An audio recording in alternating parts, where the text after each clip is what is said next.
Hello students, welcome back to our channel. In this video, we are going to discuss about tips to increase memory power. അതായത് പഠിച്ച കാര്യങ്ങളൊക്കെ മറക്കാതിരിക്കാൻ വേണ്ടിയിട്ട് നമുക്ക് ചെയ്യാൻ പറ്റിയ കുറച്ച് കാര്യങ്ങളുണ്ടല്ലോ. ആ കാര്യങ്ങളാണ് ഇന്നത്തെ വീഡിയോയിൽ നമ്മൾ ഡിസ്കസ് ചെയ്യാൻ വേണ്ടി പോകുന്നത്. അതിൽ ഫസ്റ്റ് എന്ന് പറയുന്നത് ഇൻട്രസ്റ്റ് ആണ്.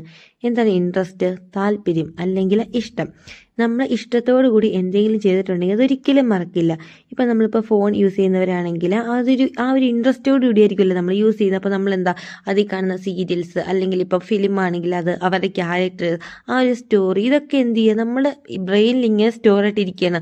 അത് നമ്മൾ നാളെ ചോദിച്ചാൽ, ഒരാഴ്ച കഴിഞ്ഞിട്ട് ചോദിച്ചാൽ നമ്മൾ പറയും ഈ ഒരു കഥ ഇങ്ങനെയായിരുന്നു അല്ലെങ്കിൽ അതങ്ങനെയായിരുന്നു അവരുടെ ക്യാരക്ടർ. അതെല്ലാം നമുക്ക് എന്താ ഒരു ഓർമ്മയുണ്ടാവും. കാരണം എന്താണ്, നമ്മളത് കണ്ടാണ് അല്ലേ, കണ്ട് ആസ്വദിക്കുകയാണ്. ആ ഒരു ഇൻട്രസ്റ്റോട് കൂടി നമ്മൾ സ്റ്റഡീസിലും കോൺസെൻട്രേറ്റ് ചെയ്യണം.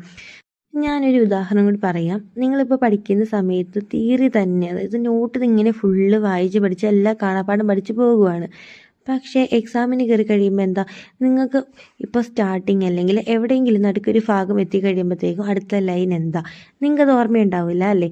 അപ്പോൾ നിങ്ങൾ എന്ത് ചെയ്യണം, ഇങ്ങനെ യൂട്യൂബ് വീഡിയോസും കാര്യങ്ങളൊക്കെ ഉണ്ടല്ലോ, അതിലിങ്ങനെ അവർ വിഷ്വൽസും കാര്യങ്ങളൊക്കെ കാണിക്കും. അതൊക്കെ നമ്മുടെ മനസ്സിലേക്ക് ഇത് കൊണ്ടുവന്നിട്ട് നമ്മൾ പഠിക്കണം. അങ്ങനെയാണെങ്കിൽ അത് കുറേ നമുക്ക് മനസ്സിലിങ്ങനെ ഓർത്തിരിക്കാനും എക്സാമൊക്കെ നല്ല രീതിയിൽ അറ്റൻഡ് ചെയ്യാനും കാര്യങ്ങളൊന്നും മറക്കാതിരിക്കാൻ വേണ്ടി അത് ഒരുപാട് ഹെൽപ്പ് ചെയ്യും. അതുപോലെ തന്നെ സ്റ്റുഡൻസ്, നിങ്ങൾ ചെയ്യേണ്ട ഒരു കാര്യമാണ്, നിങ്ങളിപ്പോൾ കുറേ നോട്ടും തിയറിയൊക്കെ പഠിക്കുന്നുണ്ട്. അതെന്ത് ചെയ്യണം, അത് നമ്മൾ ആ ഒരു ഇമാജിനേഷൻ നമ്മുടെ മനസ്സിലേക്ക് കൊണ്ടുവരണം. നമ്മൾ എന്താണ് വായിച്ച് പഠിക്കുന്നത്, അതിൻ്റെ ഒരു ഇമാജിനേഷൻ അല്ലെങ്കിൽ വിഷ്വൽ രൂപത്തിൽ നമ്മൾ എന്ത് ചെയ്യണം, അതൊക്കെ ഇന്ന് മനസ്സിലൊന്ന് ഓർത്ത് വെക്കണം ആ ഒരു പഠിക്കുന്ന സമയത്ത്. അങ്ങനെ ചെയ്യുമ്പോൾ എന്ത് ചെയ്യും, നിങ്ങളത് ഒരിക്കലും മറക്കില്ല. എവിടെ ഏത് സമയത്ത് ചോദിച്ചാലും എന്ത് ചെയ്യുക, നിങ്ങളെ വിഷ്വലായിരിക്കും നിങ്ങളുടെ മനസ്സിലേക്ക് ആദ്യമേ വരുന്നത്. അപ്പോൾ എന്ത് ചെയ്യുക, നിങ്ങൾക്ക് അത് നന്നായിട്ട് എക്സാമിന് അറ്റൻഡ് ചെയ്യാൻ വേണ്ടി അത് ഒരുപാട് ഹെൽപ്പ് ചെയ്യും. ഒരിക്കലും അങ്ങനെ പഠിച്ചിട്ടുണ്ടെങ്കിലൊന്നും മറക്കില്ല. സോ നിങ്ങളിങ്ങനെ കുറേ കുത്തിയിരുന്ന് ഇങ്ങനെ വായിച്ച് പഠിക്കാതെ എന്ത് ചെയ്യണം, ഇങ്ങനെ വിഷ്വലൊക്കെ ആയിട്ട് അങ്ങനെ ഇൻട്രസ്റ്റോട് കൂടി, അതായത് നിങ്ങളുടെ മനസ്സിലൊരു താല്പര്യത്തോടു കൂടി വേണം നിങ്ങൾ പഠിക്കാൻ വേണ്ടിയിട്ട്. അതുപോലെ തന്നെ ഒന്നാണ് നിങ്ങളുടെ മനസ്സിൽ നിങ്ങളൊരു ഗോൾ സെറ്റ് ചെയ്യണം. ആ ഒരു ലക്ഷ്യത്തിലേക്ക് എത്തണം എന്നുള്ളൊരു ബോധം നമ്മുടെ മനസ്സിലുണ്ടെങ്കിൽ എന്ത് ചെയ്യും, അത് നമ്മളിങ്ങനെ ഇൻട്രസ്റ്റോട് കൂടി പഠിപ്പിക്കാൻ വേണ്ടിയിട്ട് അതിങ്ങനെ സപ്പോർട്ട് ചെയ്തുകൊണ്ടേ ഇരിക്കും കേട്ടോ. ഇനി രണ്ടാമത്തെ കാര്യം എന്നതാണ് പഠിപ്പിക്കുക. അത് എങ്ങനെയാണെന്ന് വെച്ചിട്ടുണ്ടെങ്കിൽ, ഇപ്പോൾ കുറേ സ്റ്റുഡൻസ് ഉണ്ട് ഇങ്ങനെ തനിച്ചിരുന്ന് വായിച്ച് പഠിച്ചിട്ടുണ്ടെങ്കിൽ പഠിക്കുന്ന പിള്ളേരുണ്ട്. എങ്കിലും മറ്റുള്ളവർക്ക് ഇങ്ങനെ പറഞ്ഞു കൊടുത്ത് പഠിച്ചാൽ അങ്ങനെയും പഠിക്കുന്ന പിള്ളേരുണ്ട്. അപ്പം നിങ്ങൾ എന്ത് ചെയ്യുക, ഒന്നില്ലെങ്കിൽ സ്വയം നമ്മൾ എന്ത് ചെയ്യുക, നമുക്ക് തന്നെ പറഞ്ഞു കൊടുക്കുക. അല്ലെങ്കിൽ എന്താ, മറ്റുള്ളവർക്ക്, ഈ മറ്റുള്ളവരെന്ന് പറയുന്ന ആരാണ്, ഒന്നില്ലെങ്കിൽ നിങ്ങളുടെ വീട്ടിൽ വളർത്തുന്ന പൂച്ച, പട്ടി, അതുങ്ങളോട് ഇങ്ങനെ സംസാരിക്കുക. അല്ലെങ്കിൽ നിങ്ങളുടെ ഫ്രണ്ട്സ്, അവരൊക്കെ എന്ത് ചെയ്യുക, ഇങ്ങനെ പഠിപ്പിക്കുക. അവരെ നിങ്ങൾ പഠിച്ച കാര്യം എന്ത് ചെയ്യുക, അവരെ പറഞ്ഞങ്ങോട്ട് പഠിപ്പിക്കുക. അങ്ങനെ ആകുമ്പോൾ എന്ത് ചെയ്യും, നിങ്ങളുടെ മനസ്സിലത് നന്നായിട്ട് ഓർമ്മയിലിരിക്കും. ഇപ്പം നിങ്ങൾക്കിപ്പം മിററിലൊക്കെ നോക്കിയിട്ടാണെങ്കിലും നമ്മൾ പഠിച്ച കാര്യം എന്ത് ചെയ്യുക, സ്വയം പറഞ്ഞു നോക്കുക.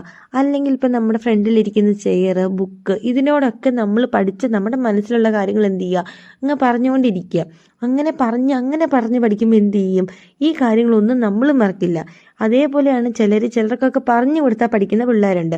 ഇപ്പം നിങ്ങൾക്ക് അങ്ങനെ ചെയ്യണമെങ്കിൽ എന്ത് ചെയ്യുക, നിങ്ങളുടെ സ്കൂളിലൊക്കെ പോകുമ്പോഴത്തേക്ക് എന്ത് ചെയ്യുക, നിങ്ങളുടെ ഫ്രണ്ട്സിനോട് നിങ്ങൾ എന്താണ് പഠിച്ചത് ആ കാര്യങ്ങൾ എന്ത് ചെയ്യുക, അവരെ അങ്ങോട്ട് പറഞ്ഞ് പഠിപ്പിക്കുക. നിങ്ങളുടെ ടീച്ചർ നിങ്ങളെ പഠിപ്പിക്കുന്ന പോലെ തന്നെ നിങ്ങൾ എന്ത് ചെയ്യണം, നിങ്ങൾ പഠിച്ച കാര്യങ്ങൾ നിങ്ങളുടെ ഫ്രണ്ട്സിനെ നിങ്ങൾ പഠിപ്പിക്കണം. അങ്ങനെ ആകുമ്പോൾ എന്ത് ചെയ്യും, അവർക്കും പഠിക്കാൻ പറ്റും, ആ കൂടെ തന്നെ എന്ത് ചെയ്യുക, നമുക്കും പഠിക്കാൻ പറ്റും. കാരണം ഒരാളെ പറഞ്ഞു കൊടുത്ത് നമ്മൾ പഠിപ്പിക്കുമ്പോൾ അത് നന്നായിട്ട് നമ്മുടെ മനസ്സിലേക്ക് കൂടി അങ്ങോട്ട് ഉറച്ച് ഇരിക്കുകയാണ് ചെയ്യുന്നത്. അപ്പോൾ എന്ത് ചെയ്യുക, നമുക്കും പഠിക്കാൻ പറ്റുന്നുണ്ട്, നമ്മുടെ കൂട്ടുകാർക്കും പഠിക്കാൻ പറ്റുന്നുണ്ട്. ഇനിയിപ്പോൾ അത് പറ്റില്ലെങ്കിൽ എന്ത് ചെയ്യുക, നിങ്ങൾ സ്വയം നിങ്ങളുടെ മിറർ, നമ്മൾ പഠിച്ച കാര്യങ്ങൾ എന്ത് ചെയ്യുക, നേരെ നമ്മുടെ മിററിലേക്ക് പോയിട്ട് ഇങ്ങനെ പറഞ്ഞു ചെയ്യുക. അങ്ങനെ പറയുമ്പോൾ എന്ത് ചെയ്യുക, അപ്പം നമുക്കൊരു ആത്മവിശ്വാസം കൂടുകയും നമ്മൾ പഠിച്ച കാര്യങ്ങളൊന്നും മറക്കാതിരിക്കുകയും ചെയ്യും. പിന്നെ നമുക്ക് ചെയ്യാൻ പറ്റിയതൊന്നാണ് നമ്മുടെ റൂമിലുള്ള നമ്മുടെ ചെയർ, ടേബിള്, പെന്ന്, പെൻസില്, ഇവയൊക്കെ നമ്മൾ എന്ത് ചെയ്യുക, പറഞ്ഞങ്ങോട്ട് പഠിപ്പിക്കുക. സോ സ്റ്റുഡൻസ്, പഠിച്ച കാര്യങ്ങളൊക്കെ മറന്നു പോകുന്ന കൂട്ടുകാരുണ്ടെങ്കിൽ നിങ്ങൾ എന്ത് ചെയ്യുക, ഈ ഒരു വീഡിയോയിൽ ഞാൻ പറഞ്ഞ ടിപ്സ് യൂസ് ചെയ്തിട്ടൊന്ന് പഠിച്ചു നോക്കുക. നിങ്ങൾക്ക് എന്താണ് നല്ല റിസൾട്ട് കിട്ടും. വീഡിയോ ഇഷ്ടമായി സപ്പോർട്ട് ചെയ്യണം. Thank you for watching.